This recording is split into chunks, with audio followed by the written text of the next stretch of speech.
សូមគោរពព្រះនាងស៊ីនហ្វៃបើជាអ្នកគួរឲ្យសោកស្ដាយណាស់អ្នកបាននេះអ្វីដែលមិនគួរឲ្យពាក្យនេះមិនទាន់ព្រះនាងស៊ីនហ្វៃឥឡូវនេះជាយុគសន្តិភាពប្រជាជនរស់នៅសុខសាន្តព្រះនាងគួរតែបើកចិត្តទូលាយនារីទៅចូលវាំងនោះនាងគួរឲ្យចាប់អារម្មណ៍ខ្លាំងមែនទេពេលនេះអ្នកមិនគួរសុំឲ្យខ្ញុំលើកលែងទោសទេព្រះនាងស៊ីនហ្វៃរាប់សិបឆ្នាំមិនភ្លេចស្វាមីមុនមនុស្សស្មោះស្នេហ៍បែបនេះមិនអាចសម្លាប់អ្នកដទៃឡើយអ្នកកំពុងចំអកខ្ញុំមែនទេប៉ុន្តែខ្ញុំមិនអាចទុកអ្នកបានទេដើម្បីសម្រេចផែនការរបស់ខ្ញុំអ្នកត្រូវតែស្លាប់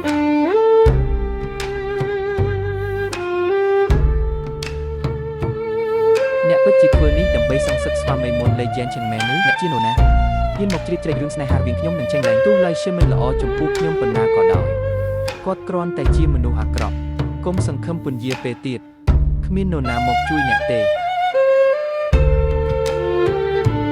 អ្នកគ្រាន់តែកំពុងបោកខ្លួនឯងអ្វីអ្នកនៅជាមួយព្រះអង្គជាង10ឆ្នាំបើពិតជាចង់សង្សឹកហេតុអ្វីទើបរងចាំដល់ឥឡូវអ្នកនិយាយមិនពិតខ្ញុំធ្វើទាំងអស់នេះគ្រាន់តែដើម្បីរងចាំឱកាសស្វែងរកពេលវេលាសមស្រប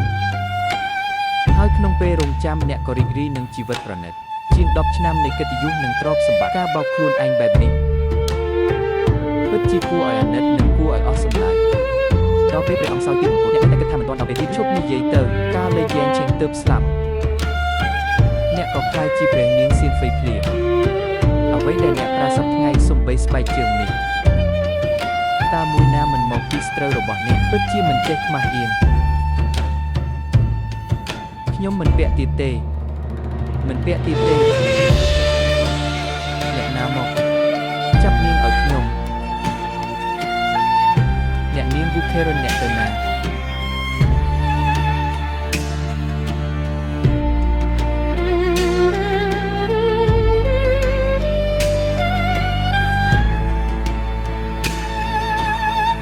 សូមគោរពអ្នកនាងវូហេតុអ្វីភ័យស្លន់ស្លោបែបនេះមិនអីទេទៅមើលខាងនោះទៀត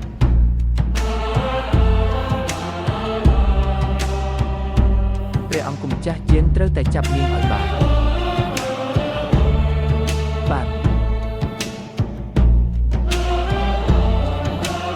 យប់ជ្រៅហើយយើងចេញទៅវិញ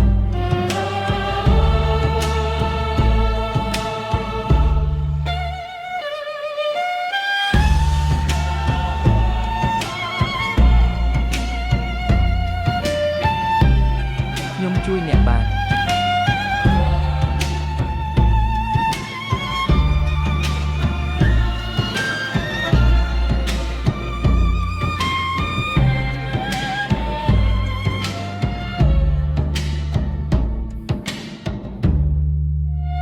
ព្រះអង្គម្ចាស់ពួកគេចេញទៅហើយបេសកកម្មដែលព្រះអង្គទទួលពីព្រះមហាក្សត្របើយឺតពេកប្រហែលមិនល្អទេ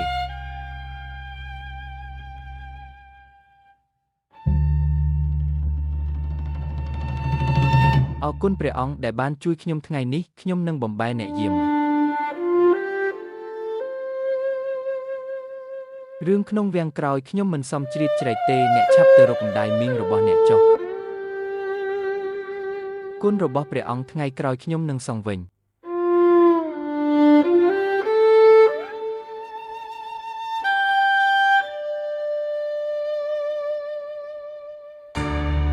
ថ្ងៃក្រោយគឺពេលណាព្រះរាជបញ្ជាសំខាន់ព្រះអង្គម្ចាស់ឆាប់ទៅចុះ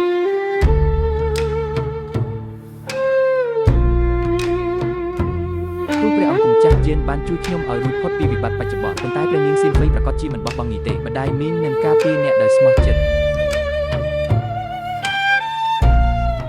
ទោះម្ដាយមីងមិនមែនជាមនុស្សចិត្តល្អតាមធម្មជាតិប៉ុន្តែរឿងសម្ងាត់ដ៏ធំបែបនេះមានតែនាងប៉ុណ្ណោះដែលខ្ញុំអាចទុកចិត្តបានម្ដាយមីង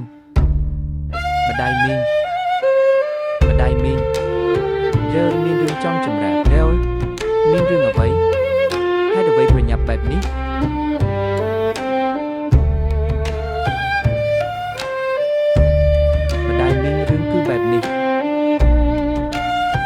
ព្រះនាងសៀនហ្វៃមានគំនិតក្បត់ដល់ថ្នាក់នេះឬតែស្វាមីមុនរបស់នាងស្លាប់ពីច្រើនឆ្នាំហើយហេតុអ្វីរហូតមកដល់ពេលនេះទើបមិនមានចលនាខ្ញុំបានឮព្រះនាងសៀនហ្វៃនិយាយតែម្នាក់ឯងថាថ្មីនេះនាងតែងសុបិនឃើញលេយ៉ាងច្រើនហើយគាត់ប្រាប់ឲ្យនាងឆាប់ចាប់ផ្ដើមធ្វើសកម្មភាពពេលនេះនាងទៅធ្វើពិធីគោរពវិញ្ញាណ ហើយនាងជឿថាស្វាមីមុនបានមកប្រាប់ក្នុងសុបិនដូច្នេះក៏មិនចម្លែកដែរព្រះនាងសៀនហ្វេមានគំនិតអាក្រក់បើព្រះអង្គឲ្យនាងទៅគេងបំរើខ្ញុំប្រកាសជាមិនឲ្យនាងមានឱកាសធ្វើបាបព្រះអង្គឡើយម្ដាយមីងមានផែនការយ៉ាងណាខ្ញុំមានការរៀបចំរួចហើយយល់ក៏សម្រេចចិត្តបានម្ដាយមីងក៏មិនឲ្យនាងមានឱកាសធ្វើបាបអ្នកដែរមិនយើងអ្នកតនាំយល់ត្រឡប់ទៅវិញ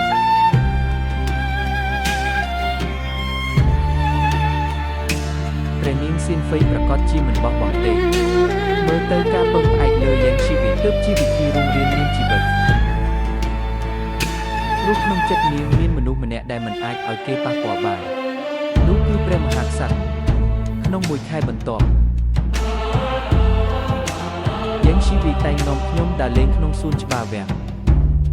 ខ្ញុំយល់ច្បាស់ក្នុងចិត្តនាងកំពុងបង្ហាញដល់អ្នកទាំងអស់ក្នុងវាំងដ៏ស្មុគស្មាញនេះថានាងកំពុងការពារខ្ញុំ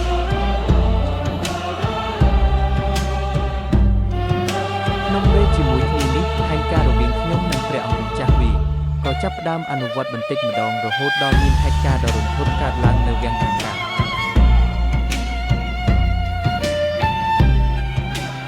ព្រះបតាបានដឹងហើយថាអ្នកនៅក្នុងវាំងខាងកើតខ្ញុំនឹងបញ្ជូនអ្នកចេញពីទីក្រុងឥឡូវនេះវាសនារវាងខ្ញុំនិងព្រះអង្គម្ចាស់ប្រហែលដល់ទីបញ្ចប់ហើយ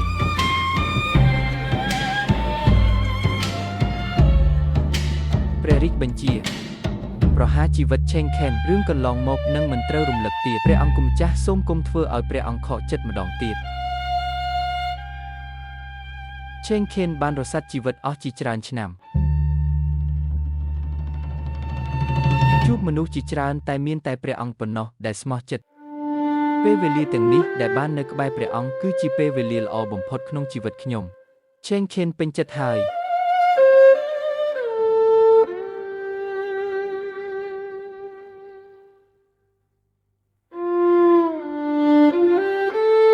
មួយជីវិតនេះខ្ញុំរស់នៅក្នុងទ្រង់ជានិច្ចថ្ងៃនេះព្រះបតាប្រកាសជានឹងធ្វើជំរើសហើយខ្ញុំក៏នឹងធ្វើជំរើសរបស់ខ្ញុំដែរ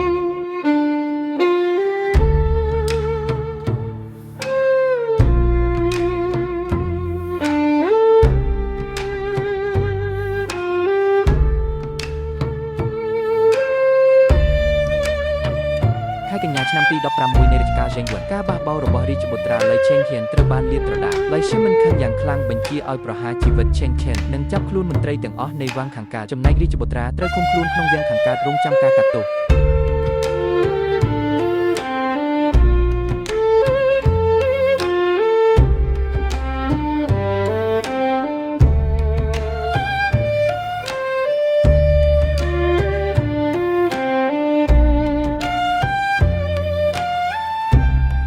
ត្រូវបានឃុំខ្លួននៅវាំងខាងកើតហើយ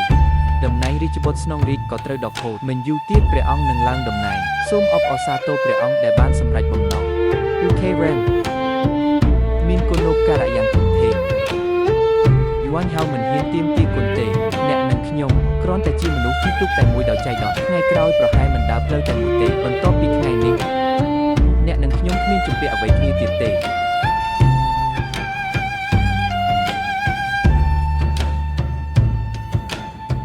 យួនហៅនេះជាលើកចុងក្រោយដែលខ្ញុំមកតាមការណាត់របស់ព្រះអង្គខ្យល់ខ្លាំងភ្លៀងក៏ធ្លាក់ខ្លាំងព្រះអង្គមិនគួរទុកចិត្តអ្នកណានេះទេការប្រជែងតំណែងរាជគ្រោះថ្នាក់ខ្លាំងណាស់អ្នកណាដែលមិនដកខ្លួនទាន់ពេលចុងក្រោយនឹងត្រូវបាត់បង់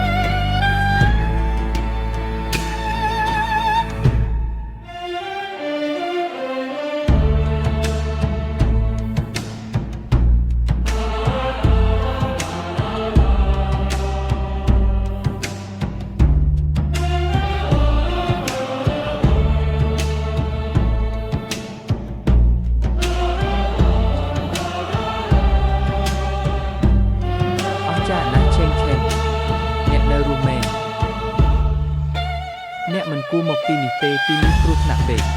មិនយូរមិនឆាប់ព្រះបតាមិនលើកលែងខ្ញុំទេទីបំផុតខ្ញុំជាអ្នកអូសទីអ្នកធ្វើឲ្យអ្នកធ្លាក់ទៅក្នុងជ្រោះអន្តាព្រះអង្គនិយាយខុសហើយអ្នកដែលធ្លាក់ទៅក្នុងជ្រោះអន្តាគឺព្រះអង្គមិនមែនខ្ញុំទេខ្ញុំមិនដែលមានឱកាស ប្រាប់ព្រះអង្គថាខ្ញុំជាមនុស្សរបស់ព្រះអង្គម្ចាស់វីអ្វីការបះបោរនេះគឺជាផែនការដែលព្រះអង្គម្ចាស់វីរៀបចំឡើងសម្រាប់រាជបុត្រស្នងរាជមិននឹកស្មានថាក្នុងចិត្តព្រះអង្គខ្ញុំមានតម្លៃដល់ថ្នាក់នេះសំខាន់ដល់ថ្នាក់សូម្បីតំណែងរាជបុត្រស្នងរាជក៏អាចបោះបង់បាន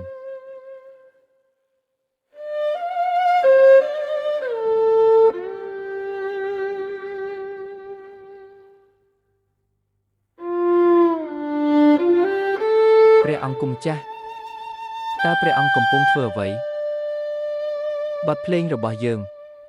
នៅខ្វះតែចុងក្រោយយើងបញ្ចប់វាជាមួយគ្នាទៅមិនចាំបាច់ទេអ្នកធ្លាប់និយាយថាពេលបញ្ចប់ហើយព្រះអង្គនឹងលេងឲ្យខ្ញុំស្ដាប់តើព្រះអង្គមិនបានស្ដាប់អ្វីដែលខ្ញុំនិយាយទេ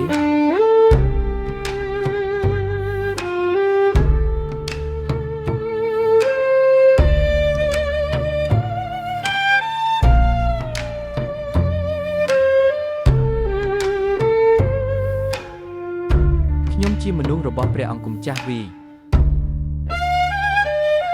បើព្រះអង្គប្រាប់ព្រះមហាក្សត្រថាទាំងអស់នេះជាផែនការរបស់វីវង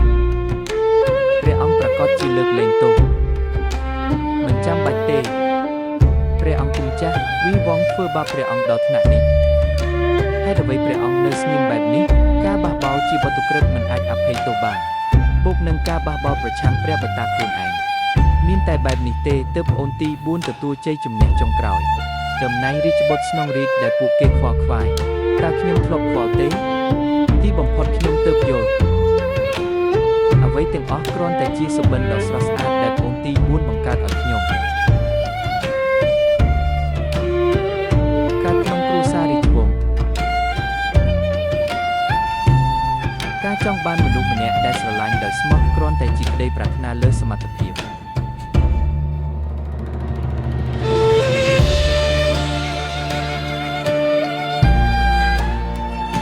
ដែលបានលេងភ្លេងជាមួយព្រះអង្គគឺជាពេលវេលាដ៏មានតម្លៃបំផុតសម្រាប់ខ្ញុំក្នុងលោកនេះមានតែព្រះអង្គប៉ុណ្ណោះដែលយល់ពីភ្លេងរបស់ខ្ញុំតែងផ្ដល់យោបល់ជួយព្រះអង្គជានិច្ច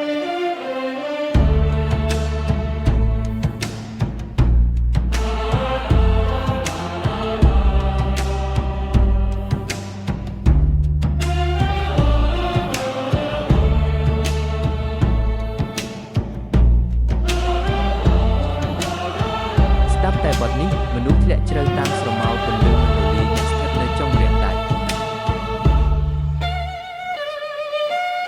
ពន្លឺមនោលីអ្នកស្ថិតនៅចុងរាងដៃ